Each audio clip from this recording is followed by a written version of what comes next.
Y vamos a continuar en Génesis 18, que es donde nos quedamos.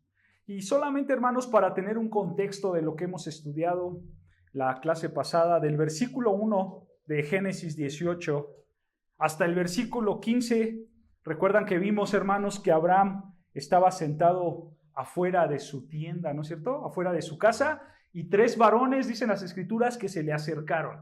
Sabemos, hermanos, por las palabras de Moisés, que uno de estos varones, ¿quién era? Dios, ¿no es cierto? Era Jehová, era Dios, y los otros 2 eran ángeles, ¿no? Pero bueno, esto Abraham no lo sabía, ¿no?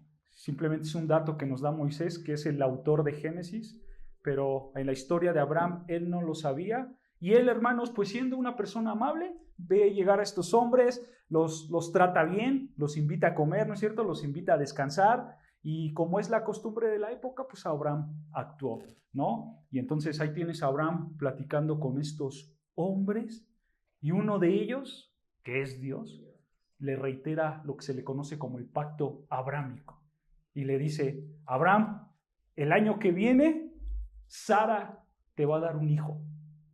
Se lo dice este hombre de la nada. Obviamente vimos que Sara no estaba con ellos, pero ¿qué estaba haciendo Sara? Escuchando atrás de la puerta, ¿no? Escuchando atrás de la puerta, hermanos, y obviamente para Sara y para Abraham mismo, esto era una imposibilidad humana. ¿Por qué? Porque ya eran viejos, eran de edad avanzada, y ellos no podían concebir hijos, porque también Sara era estéril. Pero Dios, siendo el omnisciente, Dios siendo el que conoce todas las cosas, él supo lo que pensó Sara, ¿no es cierto? Y confronta a Sara de alguna manera y le dice a Abraham: ¿por qué se ríe tu esposa de las palabras que te estoy diciendo? Y Sara descaradamente dice: yo no me reí, ¿no? Pero la realidad fue que sí se rió, estaba mintiéndole a Dios en su cara, ¿no?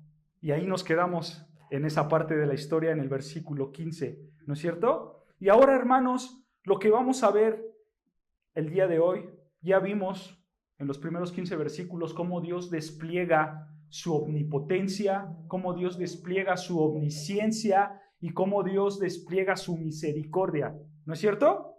Ahora, hermanos, después de todo este suceso, vamos a ver otro atributo de Dios, el cual es la justicia de Dios. Ese es el atributo que vamos a ver en esta sección de Génesis 18, así que acompáñame a Génesis 18, versículo 16, y vamos a estudiar desde el versículo 16 hasta acabar todo el 18, si Dios nos permite, ¿ok? Así que vamos a Génesis 18, versículo 16. Vean, comienza Génesis 18, versículo 16, diciendo: y los varones, ¿no es cierto? Dice la Escritura: y los varones. Aquí podemos preguntar, hermanos, ¿cuáles varones? ¿Cuáles varones? Bueno, los que se mencionaron antes, en el versículo 2, ¿no es cierto? Vean ahí en sus Biblias, dice el versículo 2, y alzó sus ojos, o sea, Abraham alzó sus ojos y miró, y he aquí 3 varones que estaban junto a él. Estos 3 varones se está refiriendo, recuerden, ya los mencionamos. ¿Quiénes son estos 3 varones? Uno es Dios y los otros 2 son ángeles. Bueno, estos varones que estaban con Abraham, dice el texto que se levantaron de allí y miraron ¿hacia dónde? Hacia Sodoma. Recuerden, hermanos, ellos ¿dónde se encontraban? Ellos se encontraban en la ciudad llamada Mamre, que era donde vivía Abraham, ¿ok? Entonces dice el texto que ellos se levantan y miran hacia Sodoma. Simplemente para que te des la idea en el mapa, hermanos, vean, aquí se encuentra Mamre, ellos estaban aquí, y del otro lado, si te puedes dar cuenta, aquí está Sodoma, ¿no es cierto? Entonces, estos hombres junto con Abraham se encontraban aquí, se levantan y van y miran a Sodoma, al suroeste. Esto, hermanos, se le conoce como el Mar Muerto, el famoso Mar Muerto. Entonces, Sodoma está al suroeste del Mar Muerto. Ellos ven hacia allá, dice el texto, y vean, continúa diciendo el versículo 16, acaba diciendo el versículo 16, y Abraham iba con ellos acompañándolos. Esta no es una mejor traducción, hermanos. Una traducción más literal de estas palabras sería: y Abraham fue con ellos para despedirlos. Esta es la idea. Abraham ya los iba a despedir porque recuerdan, ellos se quedaron a comer, se quedaron a descansar, platicaron y entonces ellos ya se iban de ese lugar. Abraham fue con ellos para despedirlos. ¿Ok?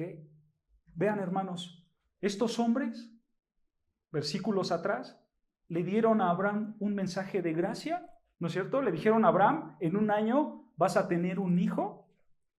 No creas, Abraham, que me he olvidado de esa promesa que te di. Pero ahora, nota cómo estos tres hombres tienen otra misión, tienen otro plan.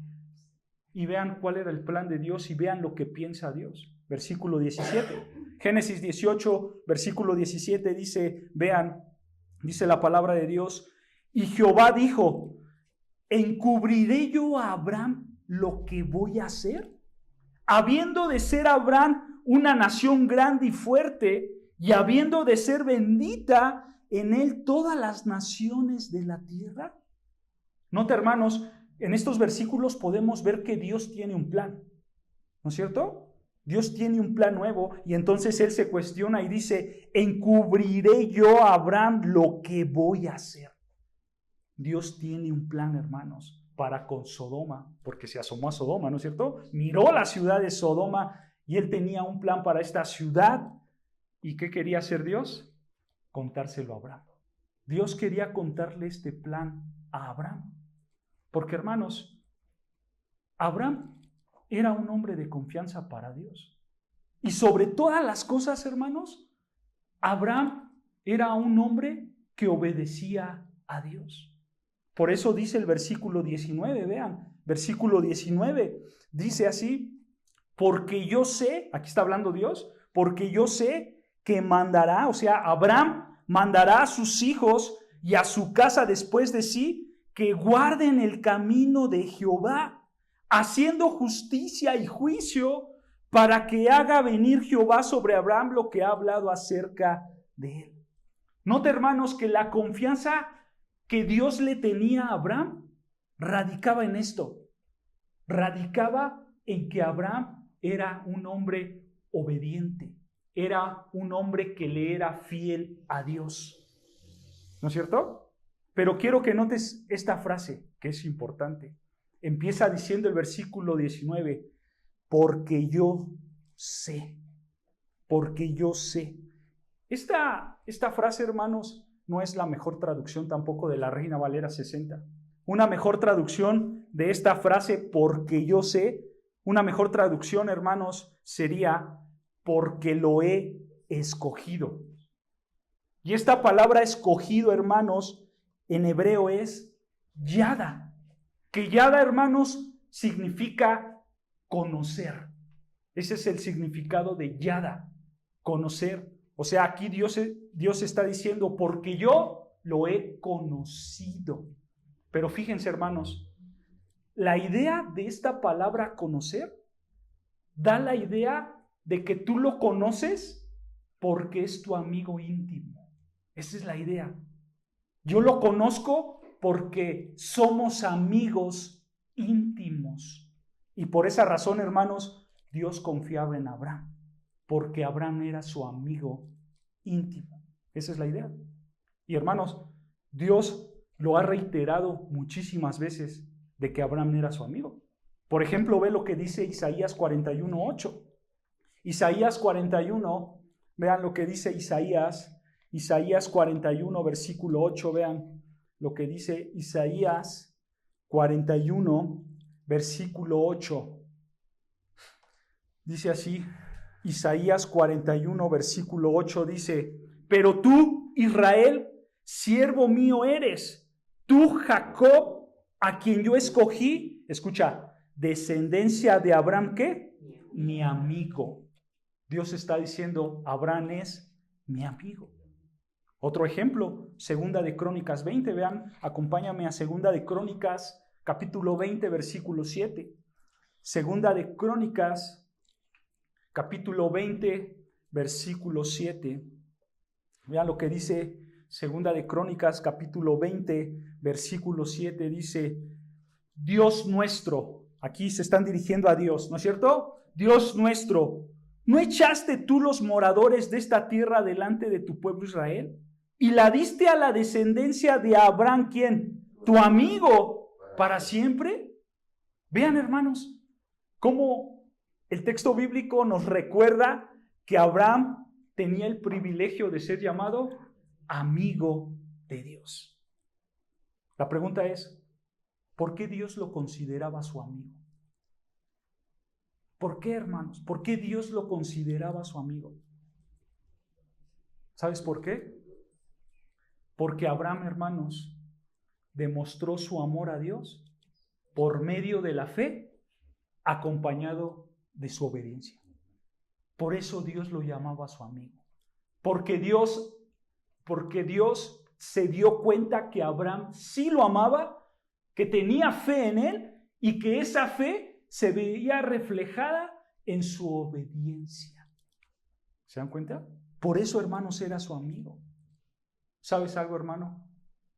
Tú también puedes llamarte amigo de Dios, pero tienes que hacer lo que Abraham hizo.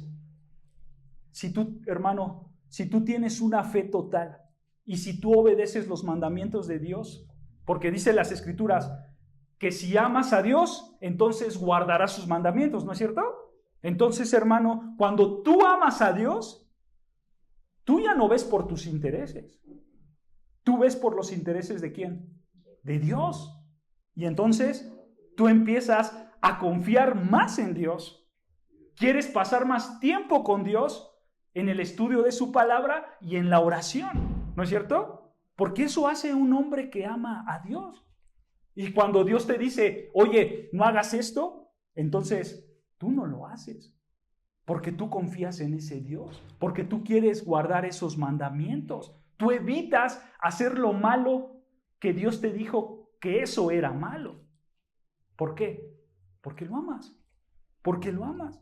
Y entonces tú como amas a Dios, ahora tú quieres tener una relación íntima con Él. Y entonces, hermanos, eso te empieza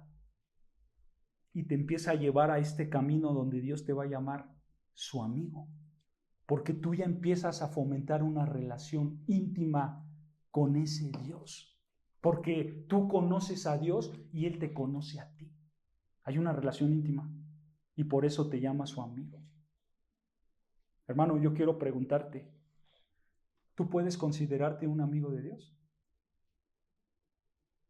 ¿Tú guardas sus mandamientos en fe? Porque, hermanos, ser amigo de Dios no es cualquier cosa, ¿eh? Es algo de suma importancia y algo serio. Porque ser amigo de Dios demanda una obediencia absoluta a Dios, así como Abraham lo hacía. Y hermanos, espero que tú como cristiano quieras obedecer a Dios en sus mandamientos. Porque, hermanos, esa es la realidad que nosotros tenemos que tener en nuestras vidas, ¿no es cierto? Un amor a Dios, una fe a Dios y una obediencia a Dios. Y cuando tú haces eso, te conviertes en su amigo. Porque tú conoces a Dios y Dios te conoce a ti y tienen una relación íntima. Abraham lo hacía. Tú lo puedes hacer. Pero la pregunta es, ¿dónde yo me encuentro parado el día de hoy? ¿Se dan cuenta? Entonces, hermanos, regresando a Génesis 18, nosotros podemos ver que Abraham sí obedecía a Dios. Y lo obedecía a tal grado, hermanos, que Dios le tenía confianza y lo llamaba su amigo. Pero quiero que notes algo más en Génesis 18, versículo 19. Le dice Dios a Abraham, dice Dios en el versículo 19, dice, porque yo sé que mandará a sus hijos y a su casa después de sí, que guarden el camino de Jehová, haciendo justicia y juicio. Nota, hermanos, que Dios sabía que Abraham iba a enseñarle a su familia, porque dice, yo sé que mandará a quienes, a sus hijos y a su casa después de sí. O sea, hermanos, Dios sabía que Abraham iba a enseñarle a su familia a que guardaran la justicia y el juicio. O sea, a que fueran personas con una rectitud, con una perfección en las ordenanzas de Dios. En otras palabras, que sean obedientes a Dios.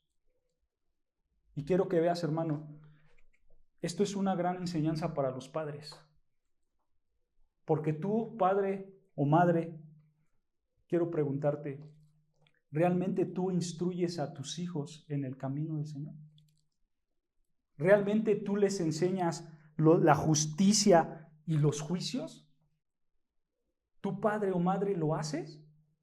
Porque quiero que notes, padre, este es un privilegio tuyo y también es una responsabilidad tuya, llevar a tus hijos a los pies de Cristo. Tú lo tienes que hacer para que ellos conozcan a Cristo y tengan temor de Dios. Porque ve lo que dice Efesios 6:4. Efesios capítulo 6, versículo 4. Vean lo que dice Pablo. Efesios capítulo 6, versículo 4. Vean lo que dice Efesios capítulo 6, versículo 4. Dice, ¿y vosotros qué? Padres. Aquí se está refiriendo tanto al papá como a la mamá, ¿ok? Y vosotros, padres, no provoquéis a ira a vuestros hijos. Y escucha, sino criarlos ¿en qué? En disciplina y amonestación del Señor. Aquí, hermanos, Pablo está hablando de la corrección a los hijos. Pablo está diciendo, si ellos pecan, tú debes de corregirlos para que no pequen. Tu padre tienes que ser un estorbo para el pecado de tus hijos. Y la herramienta que tú utilizas para hacerle un estorbo al pecado de tus hijos es la disciplina y la amonestación. Pero esto debe de ser ¿en quién? En el Señor. ¿No es cierto? Si tu hijo peca, tú debes de disciplinarlos y amonestarlos para que entiendan que el pecado trae consecuencias. Ese es tu trabajo, ese es tu deber. Pero ¿sabes algo, hermano? Tú como padre tienes que ir más allá. Tú como padre no puedes solamente ver las cosas externas de tus hijos. Tú como padre tienes que atacar el raíz del problema. La raíz del problema la tienes que atacar. Y tienes que ver qué hay en el interior de tus hijos. Ese es tu trabajo. Tú te tienes que preguntar, ¿por qué mi hijo hace lo que hace?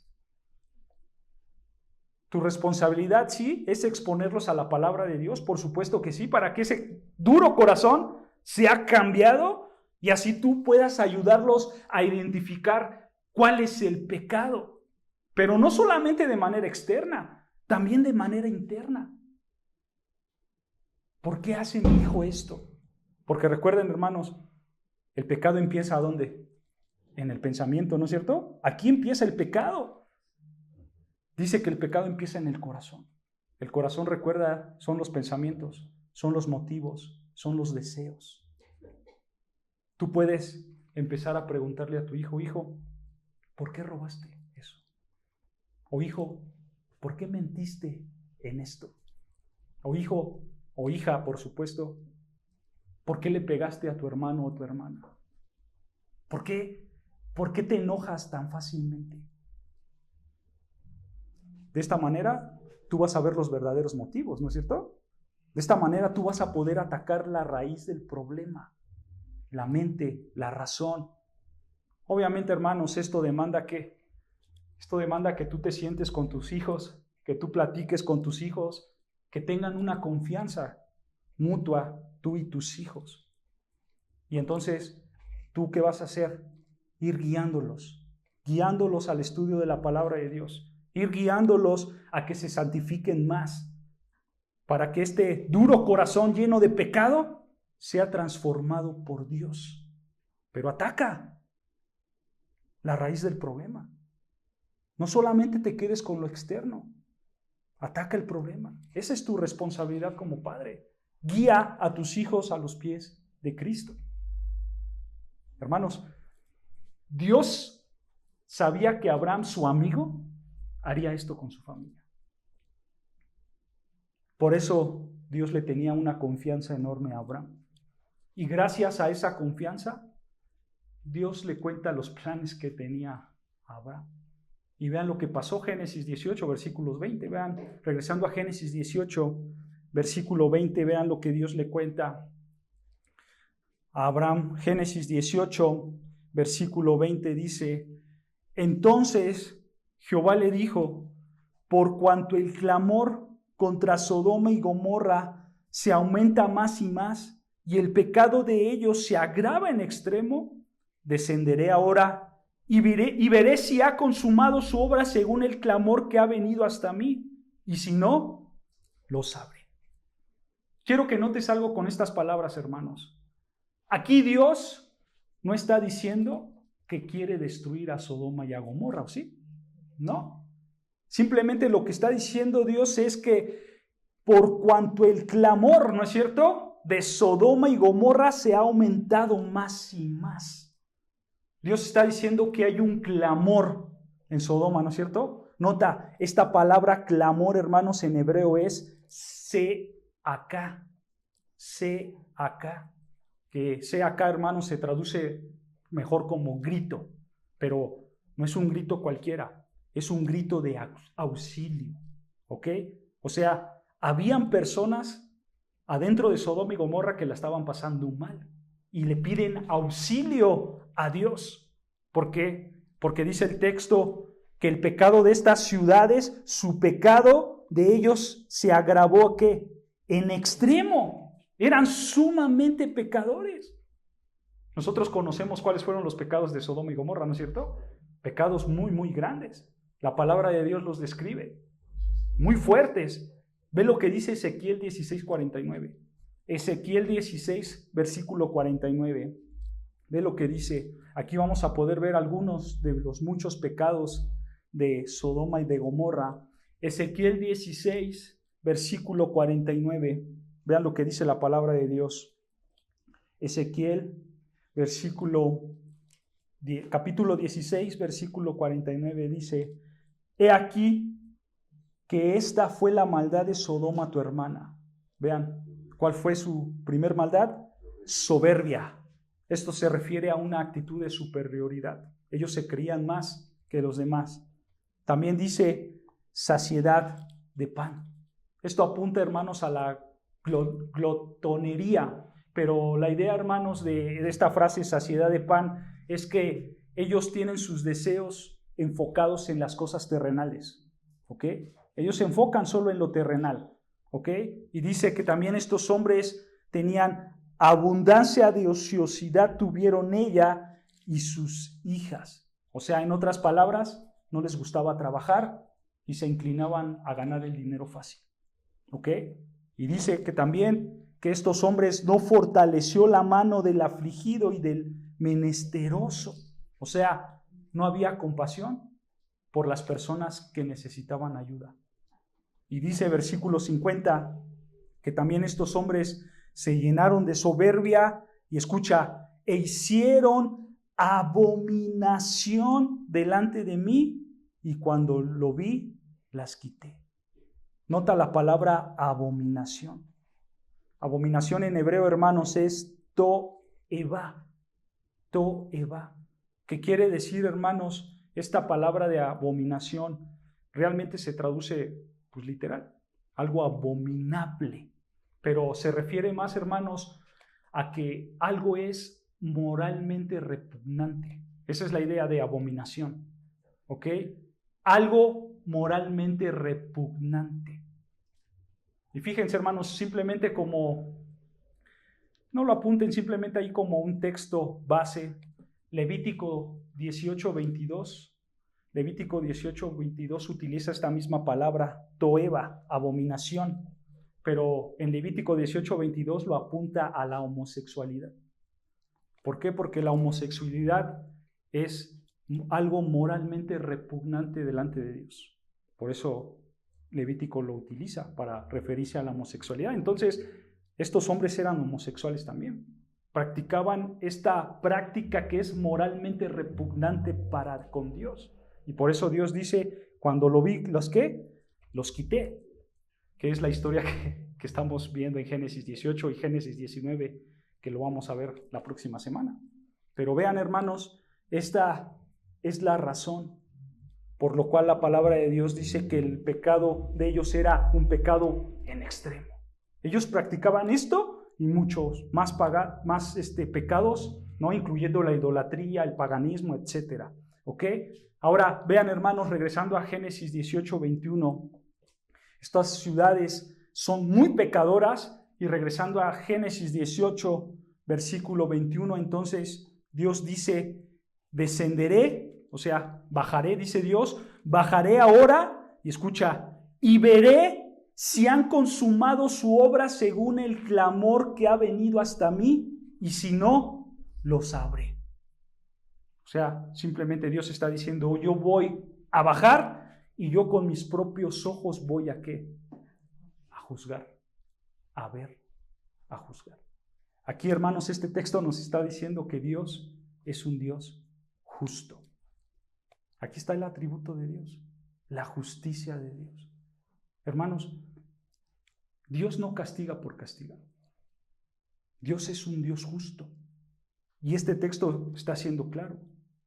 Te está diciendo Dios, yo voy a bajar y voy a ver lo que están haciendo, porque los voy a juzgar con justo juicio. Yo quiero hacer una pregunta, hermanos. ¿Qué pasaría si el Dios soberano, el Dios omnisciente, el Dios todopoderoso fuera injusto? ¿Qué pasaría si ese Dios fuera injusto? Lo mejor sería que no existiéramos, ¿eh? Si Dios fuera injusto, lo mejor sería que no existiéramos. Porque imagínate, hermanos, el Todopoderoso siendo injusto, sería un caos total. Porque simplemente, hermanos, cuando una persona actúa contigo de manera injusta, ¿cómo te sientes? Te sientes mal, ¿no es cierto? Te sientes defraudado, te sientes quizás impotente, te sientes dolido, ¿no? Pero ahora imagínate eso, exponenciarlo hasta la perfección de Dios. Sería algo horrible, ¿no es cierto? Pero ¿cuál es la realidad, hermanos? La realidad es todo lo contrario. Dios es un Dios justo. Ve lo que dice el Salmo 7:11. Salmo capítulo 7, versículo 11. Vean lo que dice el Salmo capítulo 7, versículo 11. Dice así el Salmo capítulo 7, versículo 11. Dice la palabra de Dios. Salmo 7, 11. Dice, Dios es juez justo y Dios está airado contra el impío todos los días. Vean la palabra justo. Dios es un juez, ¿qué? Justo. Justo, hermanos, en hebreo aquí es sadik. Que sadik, hermanos, se traduce como recto. ¿Ok? Recto. Y esta palabra de justo, recto, hermanos, da la idea de una excelencia moral. Esa es la idea. Dios tiene una excelencia moral. Pero, hermanos, esto no quiere decir que Dios va a decidir lo que es justo y lo que es injusto. No, no, no. Dice el salmista que Dios es ¿qué? Dios es justo. O sea, hermanos, en Dios nunca va a haber una balanza. Y Dios nunca va a decir, esto es justo, esto es injusto. No, no, no. Todos los designios de Dios son ¿qué? Justos. Porque Él es. Su naturaleza, dice el texto, Dios es. Eso significa que su naturaleza misma es ser justo. Siempre, hermanos, Dios va a actuar con una justicia perfecta. ¿Sí? Adelante. Una pregunta. ¿Dios entonces castiga o no castiga? Claro, Dios castiga. ¿Y cuál es la demostración que Dios castiga? Dios ha dado muchas. Dios, fíjense, hermanos, muchos preguntan y dicen, si Dios es un Dios bueno, un Dios amoroso, ¿no es cierto? ¿Por qué en el pasado destruyó a pueblos enteros? ¿Por qué en el pasado destruyó a mujeres, a niños? Y es más, hasta animales. ¿no? ¿Por qué razón? Muy sencilla, porque esos hombres eran pecadores, porque esos hombres idolatraban a dioses ajenos, porque esos hombres blasfemaban, ¿no? En el capítulo que sigue, Génesis 19, lo adelantamos, Dios va a destruir a Sodoma y a Gomorra. ¿Por qué? Porque ya lo vimos, eran soberbios, ¿no? Eran hombres que no les gustaba trabajar, que probablemente robaban para ganar dinero, eran hombres que blasfemaban el nombre de Dios siendo idólatras, eran pecadores. O sea, Dios no castiga por castigar, Dios castiga porque el hombre es pecador. La paga del pecado es muerte. Pero Dios no va a poner nunca en su ser, Él nunca va a decir esto es justo o es injusto, no, porque Él es un ser justo. Y como en esa perfección, Él ya sabe qué dictar, porque es un Dios justo. ¿Ok? Entonces, ¿Dios castiga? Sí, sí castiga. La paga del pecado, lo vuelvo a repetir, es la muerte. Dice el Señor Jesucristo, la muerte segunda, que es el lago de fuego. Ese es el castigo que Dios dará en un futuro para aquellos que no se arrepientan y que no crean en Él. Entonces, Dios sí castiga. Esta es la realidad.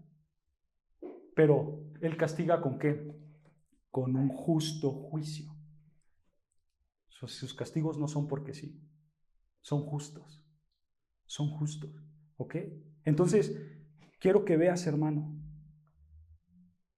probablemente la realidad de Sodoma y Gomorra, que ellos pecaban en gran extremo, dice el texto, probablemente esa sea nuestra situación. Probablemente sea nuestra situación porque aquí en nuestro país, hermanos, le damos gracias a Dios que se permite proclamar el Evangelio con cierta libertad, ¿no es cierto? Y podemos hablar de Cristo y podemos salir a predicar. Esa es la realidad, ¿no es cierto? Pero otra realidad tan grande, hermanos, es que nosotros estamos inmersos en un pantano lleno de corrupción y de maldad. Somos pecadores. Todo el país México somos pecadores. Y probablemente, hermanos, me atrevo a decir que nuestra maldad ya superó a la de Sodoma y Gomorra. Ya la superó. Y hay que tener presente esto, hermanos, porque el Señor Jesucristo dijo que algún día Él también va a venir a juzgar con justo juicio. Porque vean lo que dice 2 Corintios 5:10, vean lo que dice, y aquí probablemente con este texto vamos a contestar esa pregunta. 2 Corintios 5, versículo 10, vean lo que dice. 2 Corintios capítulo 5, versículo 10, vean lo que dice 2 Corintios capítulo 5, versículo 10. Dice, porque es necesario, escucha, que todos nosotros comparezcamos, o sea, estemos ante el tribunal de Cristo. Esta es la razón, ¿por qué vamos a estar delante del tribunal de Cristo? Escucha, para que cada uno reciba según lo que haya hecho mientras estaba en el cuerpo, sea bueno o sea ¿qué? Malo. O sea, Pablo está hablando de un juicio. Dios va a dictar un juicio sobre todas las personas, de lo bueno o de lo malo que hiciste. El juicio de Dios es inminente, hermanos. Dios va a juzgar. Él va a juzgar, dice las Escrituras, a todas las naciones, tanto justos como injustos. Nadie está exento del juicio de Dios. Y este juicio se va a aproximar. Y Dios va a castigar al que tenga que castigar. Y cuando estemos delante de Dios siendo juzgados, ahí se va a revelar si verdaderamente fuiste un hijo de Dios o si realmente no fuiste un hijo de Dios. El Señor Jesucristo comparó con esto, seguramente lo conoces, con la famosa parábola de las ovejas y los cabritos, ¿no? Dios lo comparó perfectamente. Si tú eres un verdadero creyente, si tú amas a Dios, si tú guardas los mandamientos y crees en el Señor Jesucristo, entonces el Señor Jesucristo te va a tomar como ¿quién? Como una oveja. Como una oveja. Y entonces, en el día del juicio final, Dios te va a elogiar públicamente por el esfuerzo que hiciste de seguirlo. Eres una oveja de Dios. Pero si tú no eres un verdadero creyente y si tú vives una vida cristiana, entre comillas, llena de hipocresía, que demuestra que no amas a Dios, que demuestra que no guardas sus mandamientos, entonces dice las Escrituras que Dios mismo te va a condenar.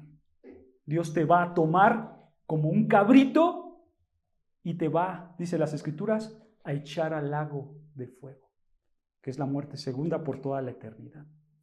Ese es el castigo de Dios. Dios castiga.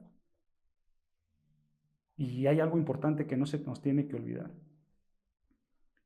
A Dios nadie lo va a poder engañar. ¿Sabes por qué?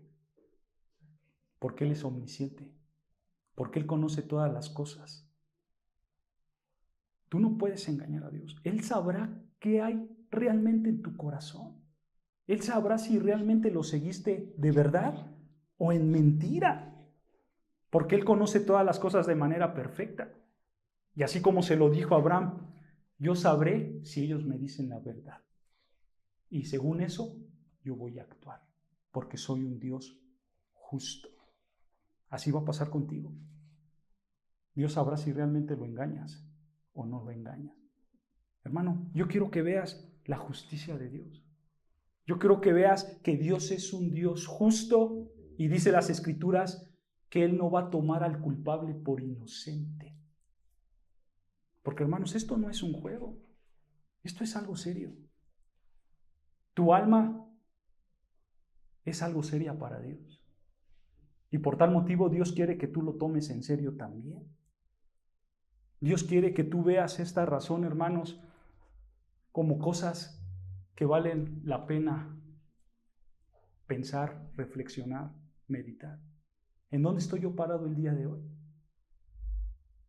Pero también quiero que pienses tú, hermano, que como esto es algo serio, por esta razón, tú, padre, debes de guiar a tus hijos a los pies de Cristo. Porque esto es serio. Tus hijos pueden estar caminando directo al infierno. Quiero que te des cuenta de esto, hermano. Tu padre y madre, no seas indiferente con esta realidad. No seas indiferente con tus hijos. Tú lo que tienes que hacer, hermanos, es enseñarles Biblia, ponerlos a estudiar, ponerlos a leer, ponerlos a orar, animarlos a que vivan en santidad. Porque esto no es un juego para Dios. Tu responsabilidad como padre es muy grande y quiero que la veas el por qué. Porque Dios es un juez justo que va a castigar al culpable. Y si tu hijo es culpable, está en un problema muy grande delante de Dios. Pero también quiero que veas que no seas indiferente contigo mismo. Tú busca la santidad. Tú busca el amor a la palabra de Dios. Tú busca el amor a Dios mismo. Porque eso hace un verdadero creyente, ¿no es cierto? Un verdadero creyente que ha sido salvado por la gracia de Cristo, ¿qué hace? Ama a su Dios, busca a su Dios, santifica lo que Dios dijo, ¿no es cierto? Tú hazlo. Y eso enséñaselo a tus hijos. Porque nuestra salvación para Dios es algo serio. Y Él es un Dios justo. ¿Se dan cuenta? Entonces vean, hermanos, cómo Dios, regresando a Génesis 18, cómo Dios escucha el clamor de estos hombres y como Dios es un Dios justo, dice las Escrituras que Él va a ir a juzgar la iniquidad de esas ciudades, de Sodoma y de Gomorra. Y dice, vean, Génesis 18, regresando, Génesis 18, versículo 22, dice, Dios le dice a Abraham, yo voy a escuchar su clamor, yo voy a ir y los voy a juzgar. Y vean, Génesis 18, versículo 22, dice, y se apartaron de allí los varones y fueron hacia Sodoma, pero Abraham estaba aún delante de Jehová. Vean, hermanos, Dios mandó a estos varones, que sabemos que son los ángeles. Dios mandó a los ángeles a Sodoma para que fueran a verificar lo que estaba pasando. ¿No es cierto? Pero, hermanos, esto no quiere decir que Dios no sabía lo que pasaba. Y por eso Dios tenía que bajar y por eso Dios tenía que mandar a ángeles. Claro que no. Lo hemos repetido infinidad de veces en este estudio de Génesis 18. Lo hemos repetido mucho. Dios es omnisciente. ¿Eso qué quiere decir? Que Dios conoce todas las cosas a detalle. Pero dice el texto que bajó Dios ¿para qué? para que los hombres vieran que Dios estaba atento a lo que hacían y que lo que iba a hacer Dios iba a ser un acto de justicia, de justo juicio. Por eso Dios se mostró delante de estos hombres, por eso Dios mandó a sus ángeles para que los hombres vieran que Dios ya había visto ese pecado. Pero quiero que veas qué hace Abraham cuando Dios decide bajar y cuando Dios decide mandar a estos hombres. Versículo 23 dice, y se acercó a Abraham y dijo, ¿destruirás también al justo con el impío? Quiero que notes cuál fue la actitud de Abraham, hermanos, sabiendo que Dios iba a juzgar a esa nación pecadora. ¿Cuál fue la actitud de Abraham? Fue una actitud, hermanos, de intercesión. Abraham está intercediendo por las personas, ¿no es cierto? Aquí está el claro ejemplo, hermanos, de la oración de intercesión. Nosotros también podemos interceder, hermanos, podemos orar por otros. También lo puedes hacer. Porque cuando tú oras por los demás, hermanos, tú vas a poder ver algo hermoso de Dios. Y es su fidelidad, es su misericordia, es su amor hacia las otras personas. Porque cuando tú le pides a Dios por alguien, tú, hermanos, vas a ver muchos atributos de Dios. Muchos. Pero tienes que hacerlo. Si quieres ver esos atributos de Dios, tienes que hacerlo. Tienes que pedírselo. Necesitas ir delante de Dios y decirle, Señor, cambia el corazón pecaminoso de este mundo. Hazlos más justos. O Señor, te pido que ayudes a mi amigo o a mi amiga con una necesidad. O Señor, te pido que guíes a mis hijos, a mi esposo, a mi esposa. Estás intercediendo por alguien. Y si tú lo haces, Dios te va a escuchar. ¿Sabes por qué? Por lo que dice el Salmo 86:15. Vean lo que dice el Salmo 86, versículo 15. Cuando tú intercedes por los demás, Dios obra ahí. Y ve lo que dice el Salmo 86, versículo 15. Salmo 86, versículo 15, dice, mas tú, Señor, escucha, Dios misericordioso y clemente, lento para la ira y grande en misericordia y verdad. Este es el Dios verdadero. Este es el Dios que puede ayudar al pecador. ¿Porque el pecador lo merece? No. Dice el texto, porque Dios es misericordioso y clemente. Por eso Dios puede ayudar al pecador. Hermano, si tú entiendes esta verdad de este salmo, si tú entiendes quién es Dios, un Dios lleno de misericordia, un Dios clemente, un Dios de verdad, si tú entiendes esta realidad de Dios, entonces tú vas a interceder por los demás. Tú vas a orar por los demás, porque tú sabes quién es Dios. Tú sabes que Dios es un Dios de misericordia, un Dios compasivo, un Dios amoroso. Y por eso te vas a atrever a pararte delante de Dios y decirle, Señor, ayuda a este pecador, ayuda a esta persona. Abraham lo sabía. Abraham sabía quién era Dios. Pues él conocía a Dios y Dios lo conocía a él. Y por eso eran amigos. ¿No es cierto? Abraham sabía quién era Dios. Hermanos, por eso Abraham se atrevió a interceder por ese pueblo. Pero vean lo que pasó. Regresando a Génesis 18, Abraham intercede, pide por este pueblo pecador. Y vean lo que pasa. Génesis 18, versículo 24. Dice Génesis 18, versículo 24.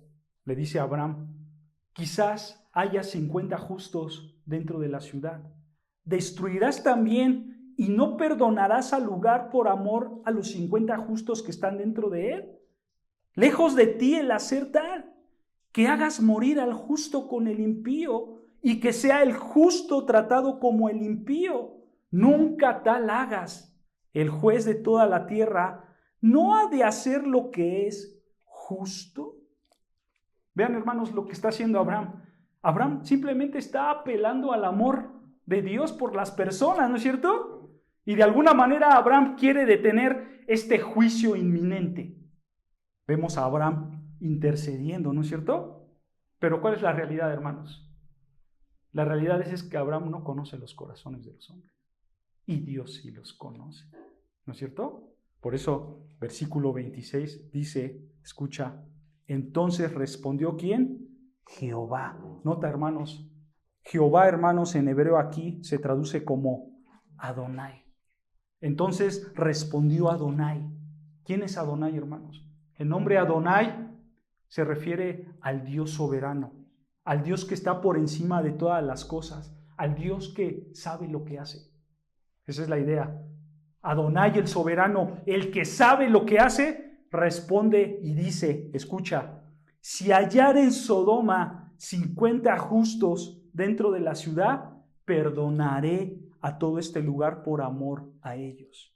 Y Abraham replicó y dijo, he aquí ahora que me he comenzado a hablar a mí, Señor, aunque soy polvo y ¿qué? Y ceniza. Quiero que notes algo, hermanos.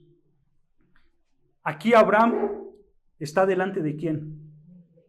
De Dios, pero no cualquier Dios, de Adonai, o sea, del soberano. Abraham está delante del que gobierna todas las cosas y Abraham lo sabe. Abraham sabe quién está delante de él. Por eso Abraham dice al final del texto, dice que he comenzado a hablar a mi Señor, aunque soy polvo y ceniza. Nota la posición de Abraham, hermanos. Abraham, en otras palabras, simplemente está diciendo, yo no soy nada, así como el polvo y la ceniza. Quiero que notes, hermanos, la posición de Abraham. Abraham le está diciendo, tú eres mi Señor y yo soy el esclavo. Tú eres mi amo y yo no soy nada. Quiero que notes cómo Abraham se está sintiendo indigno delante de Dios. ¿Por qué? Porque Abraham sabía, hermanos, que habló de más delante de este Dios soberano. Él habló de más al decirle, Señor, salva quizás a 50 justos. Él sabía que lo que estaba hablando era algo probablemente indigno delante de Dios, porque estás hablando con el soberano, ¿no es cierto? Quiero que notes, hermanos, esta actitud de Abraham es otro ejemplo para nosotros. Este es un ejemplo de cómo debes de presentarte tú delante de Dios. ¿Cómo te debes de presentar delante de Dios? Como un ser que es menos que el polvo. Como un ser que eres menos que la ceniza. Hermano, cada vez que tú vayas en oración delante de Dios, tú debes de reconocer tu posición. Él es el Señor, Él es el amo, tú eres el esclavo. Esta es la realidad. Dios está por encima de todo, tú no. Tú debes de reconocer cuál es tu posición. Por eso, hermanos, como nosotros reconocemos cuál es nuestra posición delante de Dios, nosotros nunca vamos a enseñar esas falsas enseñanzas de arrebata tu bendición o exígele al Espíritu Santo que haga lo que tú quieras. No, jamás. Nosotros reconocemos cuál es nuestra posición delante de Dios. Nosotros no somos nada. Nosotros somos polvo y ceniza. Debe de haber una humillación delante de ti, hermanos, cuando te presentas delante de Dios en oración. Abraham fue atrevido. Sí, se atrevió mucho Abraham y él lo sabía. Por eso reconocía y decía, Señor, perdóname, yo sé que soy polvo y ceniza. Yo sé que lo que te estoy diciendo no te lo tengo que decir, pero perdóname, Señor. Y Abraham continúa. Versículo 28, vean lo que dice. Versículo 28 dice, quizá faltarán de 50 justos 5, y destruirás por aquellos 5 toda la ciudad. Y Dios dijo, no la destruiré, si hallare allí 45. Y volvió a hablarle y dijo, quizás se hallaran allí 40. Y respondió, no lo haré por amor de los 40. Y dijo, no se enoje ahora mi Señor, si hablare, quizás se hallare ahí 30. Y respondió, no lo haré si hallare ahí 30. Pero quiero que notes otra vez la actitud de Abraham. Abraham le dice, no se enoje ahora, Señor, si hablare. Otra vez, hermanos, Abraham sabía que estaba siendo atrevido, ¿no es cierto? Delante de este Dios soberano, delante de este Dios todopoderoso. Porque, hermanos, esta es la realidad. ¿quién le dirá a Dios que haga algo si Él es Dios? La respuesta es nadie, ¿no es cierto? Porque Dios es Dios y Él hace lo que bien le parece. ¿No es cierto? Pero Abraham en humildad reconoce su posición y le vuelve a decir, tú eres mi Señor, ¿no es cierto? Tú eres mi amo, yo soy tu siervo, perdóname. Lo que estoy haciendo sé que no es lo correcto, pero Señor, le continúa diciendo, ¿no es cierto? Quizás si tú hallas a 30, los puedes salvar. Y Dios responde, no lo haré si yo hallo 30. Y continúa versículo 31, vean, y dice, y dijo, he aquí ahora que he emprendido el hablar otra vez a mi Señor. Quizás se hallaren allí 20. No la destruiré, respondió, por amor a los 20. Y volvió a decir, no se enoje ahora mi Señor. Otra vez, Abraham reconociendo su posición. Si hablare solamente una vez, quizás se hallaran allí 10. No la destruiré, respondió, por amor a los 10. Vean, hermanos, Abraham intercedió con todo respeto y con toda humildad por las personas que habían en estas ciudades, ¿no es cierto? Pero ¿sabes algo, hermanos? Lo más probable, y esto dicen muchos estudiosos, lo más probable es que Abraham intercedió porque Abraham tenía familia ahí. ¿Recuerdan quién se había ido a esta ciudad? Lot, su sobrino. ¿Recuerdan que lo vimos en Génesis 13? Lot y su familia se fueron para esta ciudad. Entonces, probablemente, hermanos, aquí Abraham está intercediendo por Lot. ¿Y por qué lo decimos, hermanos? Porque Abraham, si te das cuenta, acaba con el número 10. ¿No es cierto? La familia de Lot estaban compuesta por 10 personas. Entonces, hermanos, lo más probable es que Abraham intercedió por su familia que estaba en Sodoma y en Gomorra. Y quizás Abraham, para no verse tan egoísta, empezó por 50, ¿no? Y acabó con 10 porque eran sus familiares, ¿no es cierto? O, hermanos, probablemente puede ser todo lo contrario. Abraham estaba intercediendo simplemente de una manera general. Realmente no sabemos cuál fue la intención de Abraham, pero lo que sí sabemos es que ahí estaba su familia y que él estaba intercediendo por ese lugar, en una acción de amor, de compasión por los demás, reconociendo su posición delante de Dios, ¿no es cierto? Y vean, versículo 33 dice, y ya vamos a ir acabando, dice versículo 33, dice, una vez que acabaron de interceder y de platicar, dice, y Jehová se fue, luego que acabó de hablar a Abraham, y Abraham, ¿qué? Volvió a su lugar. Vean, hermanos, esto es importante, porque fuera cual fuera el caso, había o no había justos, al final Abraham sabía, hermanos, que Dios es el juez de toda la tierra y que iba a hacer lo correcto. Por eso Abraham dice que volvió ¿a dónde? A su lugar. Abraham se fue a su casa. Porque, hermanos, esta es la realidad. Cuando Abraham escuchó que Dios iba a juzgar esta ciudad, ¿qué pudo haber hecho Abraham? Salir corriendo, ¿no es cierto? Patitas, ¿para qué la quiero? Y ir con Lot y decirle, Lot, tienes que salir de aquí porque Dios va a juzgar, ¿no es cierto? Pero Abraham no hace eso. En lugar de ir con Lot, ¿a dónde se va? A su casa. Simplemente con esta acción, Abraham está diciendo, Dios, tú eres justo y tú sabes lo que haces. Yo me voy a mi casa. Tú eres justo.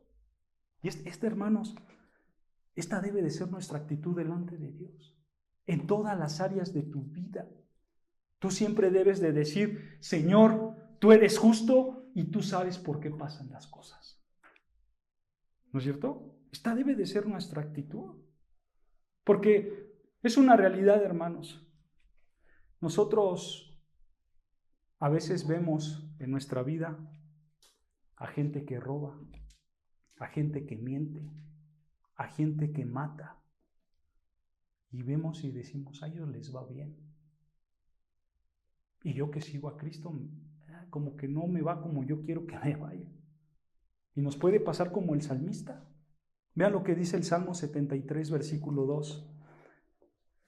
Salmo 73, versículo 2. Dice, esta puede ser también nuestra actitud. Dice el salmista, Salmo 73, versículo 2, dice, en cuanto a mí, casi se deslizaron mis pies, por poco resbalaron mis pasos. Escucha la razón. Porque tuve ¿qué? Envidia de los arrogantes, viendo la prosperidad de los impíos. Hermanos, nosotros podemos estar en esta posición. Nosotros podemos pensar esto. Mira a ese ladrón. Mira a ese mentiroso. A esos secuestradores les va bien y a mí no me va bien. Pero no solamente les va bien, sino que también versículo 4 dice, porque no tienen congojas por su muerte, pues su vigor está entero. No solo les va bien, sino que tienen años de vida, tienen largura de vejez. Nosotros podemos decir esto, ¿no es cierto? ¿Cómo es que Dios, el soberano, el que juzga con justo juicio, cómo es posible que haya injusticia aquí en la tierra? Podemos pensar eso, ¿no es cierto? ¿Cómo que ese Dios justo permite injusticia aquí en la tierra? Hermanos, ¿nosotros cómo debemos de entender esa realidad? ¿Cómo debemos de entender de que Dios es justo? Porque eso es verdad, ¿no es cierto? Ya lo leímos, Dios es justo, pero también hay injusticia en la tierra. ¿Cómo lo debemos de entender, hermano? Podemos dar 1000 respuestas a esta pregunta, hermano, pero yo solamente quiero que veas una. Ve cómo contesta Dios en Malaquías 3. Malaquías 3, versículo 1 y versículo 2. Malaquías 3, versículo 1 y versículo 2. Y quiero que pongas atención aquí, hermanos, cómo Dios responde. ¿Ok? Ve lo que dice Malaquías 3, versículo 1. Aquí está hablando Dios y Él está diciendo, he aquí, yo envío mi mensajero, el cual preparará el camino delante de mí, y escucha, y vendrá súbitamente a su templo el Señor, a quien vosotros buscáis. Y el ángel del pacto, a quien deseáis vosotros, he aquí, viene. Este ángel viene, ha dicho Jehová de los ejércitos. Y escucha, ¿y quién podrá soportar el tiempo de su venida? ¿O quién podrá estar en pie cuando Él se manifieste? Porque Él es que fuego purificador y como jabón de lavadores. ¿Pudieron notar la respuesta de Dios? Dios simplemente dijo, yo voy a venir pronto para juzgar a todos. Para juzgar a todos. Porque esta es la realidad, hermanos. La Biblia dice que Dios es un Dios justo, ¿no es cierto? Pero eso, hermanos, no quiere decir que todo lo que pasa en este mundo es un reflejo de la perfecta justicia de Dios. No. Cuando una persona es lastimada, cuando una persona es herida injustamente, puede parecer que hay impunidad. Pero Malaquías, ¿qué está diciendo? No hay impunidad, porque la justicia de Dios está cerca. Y Él va a juzgar a todos con un justo juicio. Esto nos lleva a la pregunta, y entonces, si Dios va a juzgar con un justo juicio, ¿por qué Dios retarda su justicia? ¿Por qué Dios retrasa sus actos de justicia? ¿Sabes por qué, hermano? Y esta es una realidad. Al dar una respuesta, hermanos, probablemente podamos caer en el pecado de desear la venganza a otros. Podamos caer en el pecado de desearle mal a otros, ¿no es cierto? Porque, Señor, no retrases tu justicia y juzga a todos, ¿no es cierto? Pero la realidad, hermanos, es que los creyentes tenemos que tener paz y tranquilidad porque Dios va a juzgar tarde o temprano. Pero ¿tú sabes por qué Dios retarda sus justos juicios? ¿Por qué Dios retarda su justicia? ¿Sabes por qué? Porque Dios quiere que los hombres alcancen misericordia. Porque Dios quiere que los hombres lleguen al arrepentimiento. Si tú alguna vez te has preguntado, ¿por qué ese hombre pecador que me hizo tanto daño no le cae fuego del cielo? ¿Sabes por qué no le cae? Por la misma razón que no te cayó a ti. Por esa misma razón. Porque Dios es paciente y misericordioso. Quizás, hermanos, has pasado por cosas duras, pero guarda tu corazón de la venganza. Mejor déjaselas al justo Dios, para la gloria de Cristo, hermano. Nosotros hay que ser pacientes. Nosotros no estamos llamados a acelerarnos y a condenar a todo el mundo para que Dios juzgue a todos. No, hermanos, nosotros no estamos llamados a eso. ¿A qué estamos llamados? Y con esto quiero acabar, hermano. Nosotros como cristianos, ¿a qué estamos llamados? ¿Sabes a qué? Sí, es parte de, pero nosotros estamos llamados también a ser justos. A ser justos porque Él es justo. No lo busques, vean lo que dice este versículo. Hijitos, en primera de Juan 3:7, hijitos, nadie los engañe. El que hace justicia es ¿qué? Justo como ¿quién? Como Él es justo. Esta es tu responsabilidad. Tú tienes que ser justo como Dios es justo. Y esto, hermanos, lo tienes que aplicar a tu vida diaria. Sea en el trabajo, sea en la escuela, sea en tu casa, donde te encuentres, tú debes de ser justo, recto, obediente, porque Dios es justo. Date cuenta, hermanos, así vivía Abraham. Por eso Abraham tenía el privilegio de ser, ¿qué? Llamado amigo de Dios. Porque él conocía quién era Dios y Dios conocía quién era Abraham. Hermano, yo espero que tú también coseches esa relación íntima con Dios, sabiendo quién es Él, sabiendo qué Dios demanda de ti y simplemente caminar en una vida justa, recta, obediente delante de Dios. ¿Por qué? Porque ahora tú entiendes que todo es por Él y para Él, para su gloria. Amén. Amén, hermanos. Pues aquí acabamos.